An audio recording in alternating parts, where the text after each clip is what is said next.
Hello guys, welcome back to our European visa support channel.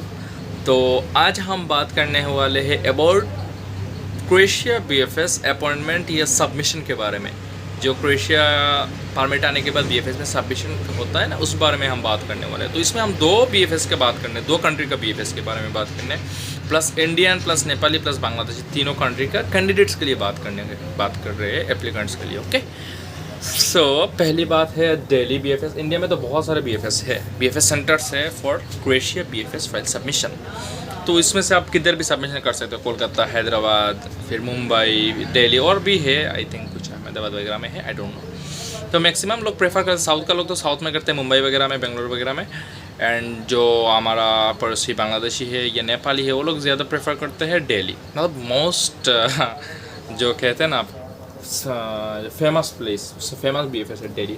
But specially Delhi अच्छा भी है BFS, जो other centre से सबसे बेटर सेंटर, रेस्पॉन्स के वाइज या जल्दी काम होता है दिल्ली बीएफएस में होता है। तो बट अभी और एक ऑप्शन है, इंडिया में तो बहुत सारे सेंटर्स है, तो उन सब का बात छोड़िए, दिल्ली का बात आने दो। दिल्ली में करे या जो नेपाली कैंडिडेट्स है वो काठमांडू में करे। देखिए, नेपाली कैंडिडेट्स के लिए ईजी है इंडिया में आना, कभी भी आ सकता है, ऑन अराइवल वीज़ा है, आई थिंक वीज़ा लगता भी नहीं है। तो वो लोग काठमांडू में करे या दिल्ली सेंटर में करे। ये बहुत क्वेश्चन आ रहा था मेरे इंस्टाग्राम चैनल पे, प्लस मेरा यूट्यूब में भी कमेंट आ रहा था। तो फर्स्ट ऑफ ऑल अभी क्या हो रहा है, बांग्लादेशी लोगों को इंडिया में सबमिट करने के लिए, दिल्ली में आने के लिए उनको डबल एंट्री वीज़ा चाहिए, नेपाली लोगों को डबल एंट्री वीज़ा नहीं चाहिए, और इंडियन का तो भाई ईजिली है, कोई दिक्कत नहीं। तो बांग्लादेशी को क्या हुआ, अभी इंडिया में जो डबल एंट्री वीज़ा होता है वो डबल एंट्री वीज़ा मिल नहीं रहा है, बहुत प्रॉब्लम हो रहा है उनको। उनके कंट्री में किसी को मिल रहा है, किसी का रिजेक्ट हो रहा है, बहुत टाइम लगा रहा है। लाइक उनका परमिट आ गया, वर्क परमिट आ गया क्रोएशिया का, बट उनको इंडिया का डबल एंट्री वीज़ा नहीं मिल रहा है, तो दिल्ली में आकर सबमिट नहीं कर सकते।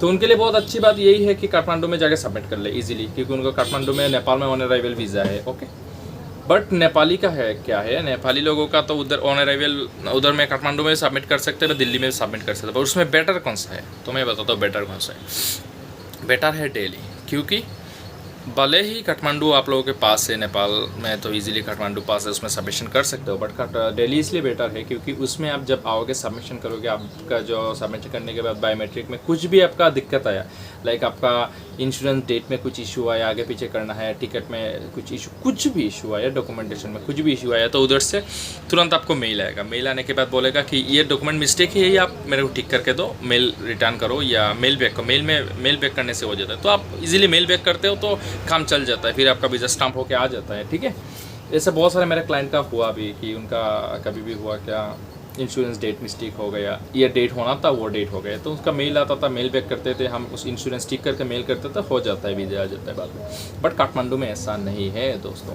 काठमांडू में क्या है, लाइक आपका बायोमेट्रिक पे कुछ भी डॉक्यूमेंटेशन का मिस्टेक हो, कुछ भी मिस्टेक होने के बाद क्या होता है, वो मेल आता ही नहीं है। वो क्या होता है, 2 मंथ या 1.5-2 मंथ बाद आपका फ़ाइल ही रिटर्न हो जाता है गाइस। मतलब जो फाइल आपने सबमिट किया वो फाइल ही रिटर्न हो जाता है। तो रिटर्न हो जाता है तो क्या होता है, तब तक आपका पेपर एक्सपायर हो, 2 मंथ बाद। क्रोएशिया का ऑब्वियसली इतना जल्दी पेपर एक्सपायर हो जाता है, तो 2 मंथ तो पेपर एक्सपायर ही हो जाता है। तो इस बेसिस पे दिल्ली बहुत अच्छा है। और दूसरी बात ये है, काठमांडू में जब सबमिशन करोगे बहुत टाइम लग जाता है, 100 डेज़ के ऊपर लग जाता है, 120 डेज़ 130 डेज़ लग जाता है वीज़ा आने में।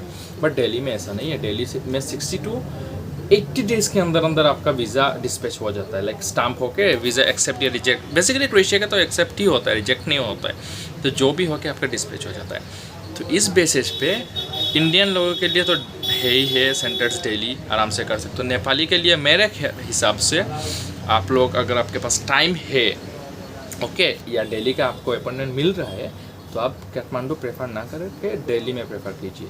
ठीक है, दिल्ली में आकर सबमिट कीजिए, तो ये आपके लिए बेटर है। टाइम भी जल्दी आपका वीज़ा आएगा, प्लस अगर कुछ आपका बायोमेट्रिक में कुछ भी दिक्कत आया, कुछ भी मिसिंग हुआ, तो आपका रेस्पॉन्स इजीली जल्दी मिलेगा, आप जल्दी उसको ठीक करके काम आगे बढ़ा सकते हो। ठीक है, रह गया बांग्लादेशी लोगों का। बांग्लादेशी लोगों का भी बात ये है कि भाई आप लोगों को अगर इंडिया का डबल एंट्री वीज़ा मिल रहा है तो आप आइए, दिल्ली में आके सबमिशन कीजिए।